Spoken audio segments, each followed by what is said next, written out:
So, I have to say this is for entertainment purposes only, and it's only my opinion.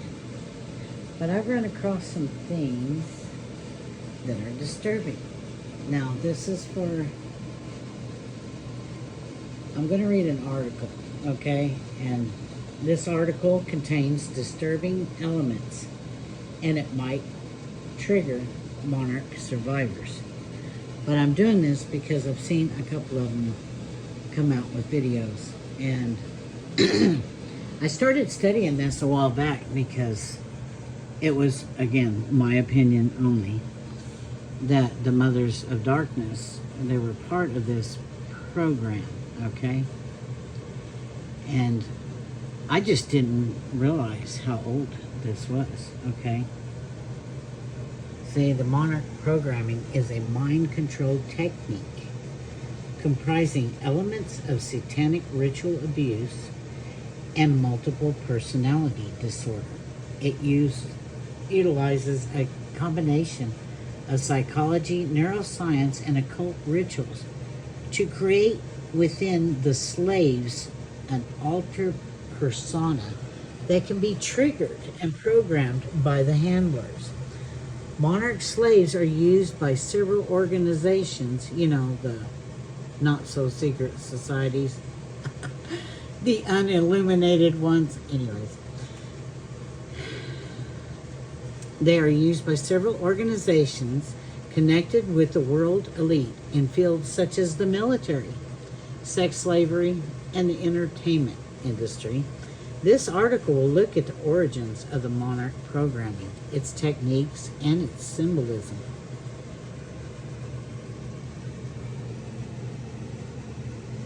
One of the oldest writings given to reference to use of occultism to manipulate the minds can be found in the Egyptian Book of the Dead. It is a compilation of rituals heavily studied by today's secret societies. Wonder why. Maybe they'll come on here and answer me. Okay. It describes methods of torture and intimidation to create trauma. Wow, what a bunch of bullies. The use of potions or drugs and the casting of spells, hypnotism, ultimately resulting in the total enslavement of the initiate. Other events ascribed to black magic, sorcery, and demon possession, where the victim is animated by an outside force, are also ancestors of the monarch programming.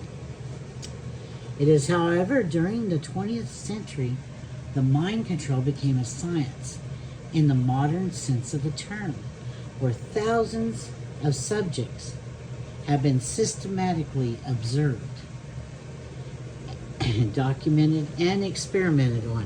One of the first methodical studies on trauma-based mind control was conducted by Joseph Mengele, a physician working in the Nazi concentration camps. He initially gained notoriety for being one of the SS physicians who supervised the selection of arriving prisoners, determining who is to be killed, who supervised the section of who would become forced labor. However, he is mostly known for performing grisly human experiments on camp inmates, including children, for which Mengele was called the Angel of Death. Mengele is infamous for his sordid human experiments on concentration camps, prisoners, especially on twins. A part of his work that is rarely mentioned, however, is his research in mind control. Much of the research in this field was confiscated by Allies and is still classified to this day.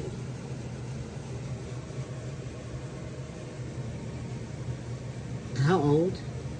How old? Old. Really. And you see these masks? We'll look at that next. I mean, we need to absorb one thing at a time. This is how you figure out what's going on. And the mask or something. people say it was just to terrorize, to help with this kind of programming.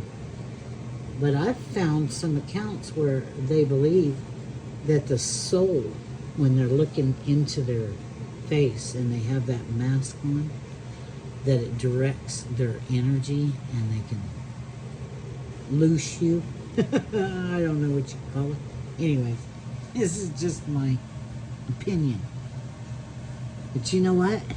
This is happening. And it has been happening for a long time. We're just now hearing about it. These people that are coming forward need all of your support. These are the true whistleblowers. These are the way that this is going to topple.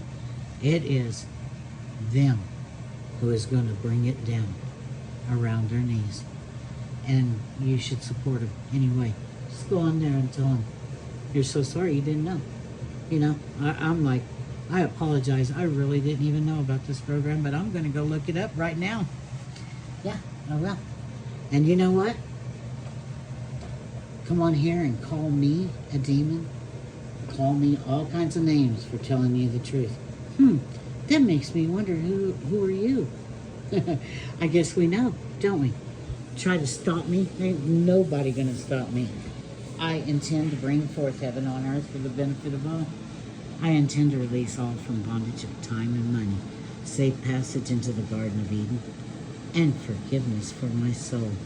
And all of the souls that have been sacrificed, I've been doing blood over intents for them too, to release all of them that they captured or whatever they do. I don't know. Anyways, we'll go over the mask next time. One thing at a time. We need to step towards anything like this cautiously and with a lot of support to the people that are going to come forward and the ones that have already come forward. All the whistleblowers, you know what? They need support and they need to stick together for their own survival. Until people talk about a dead man switch, I've sent all mine off 7 years ago. That's what I did. Go ahead, take me out. It's too late. Already told everything that I knew, and the more I know, I tell on here. Because, we should tell the truth.